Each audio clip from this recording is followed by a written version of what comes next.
It was the winter of 2015 when I moved into a rented apartment in the city.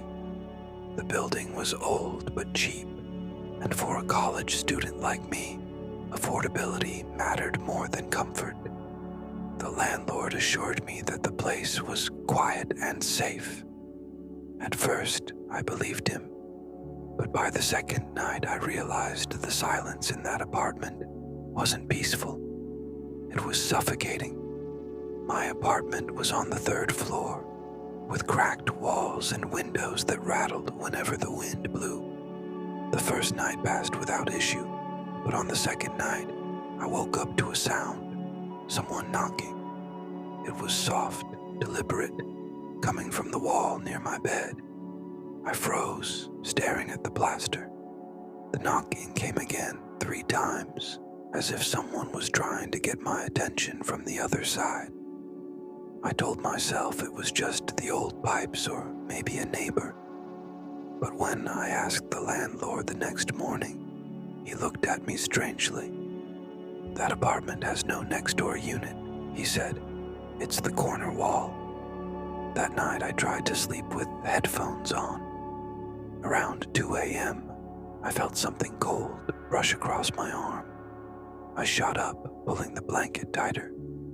The air felt icy, my breath visible in the dim light. And then came the knocking again.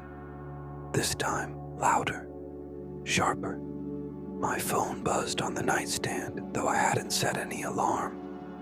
When I picked it up, the screen displayed a single notification. "Let me in." I dropped the phone instantly, my hands trembling. How could a message like that even appear? I didn't know whether it was a sick joke, a glitch, or something worse.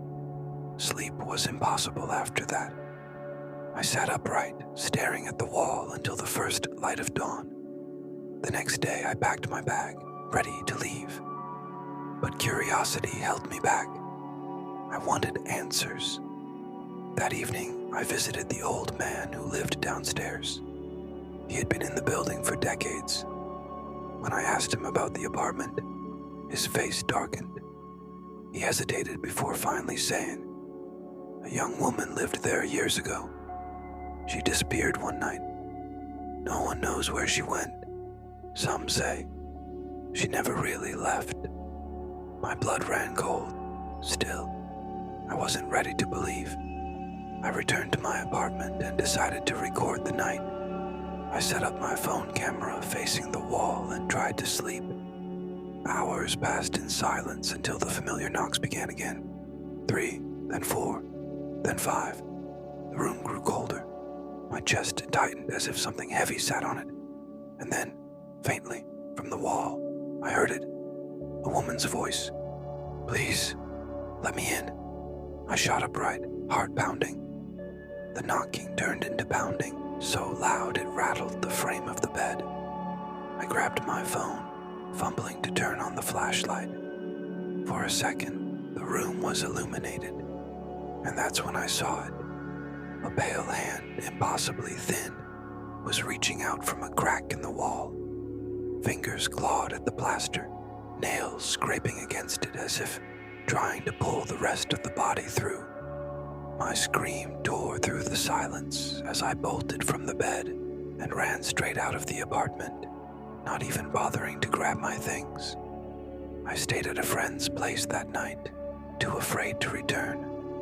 The next morning, when I went back with my cousin, the wall looked untouched.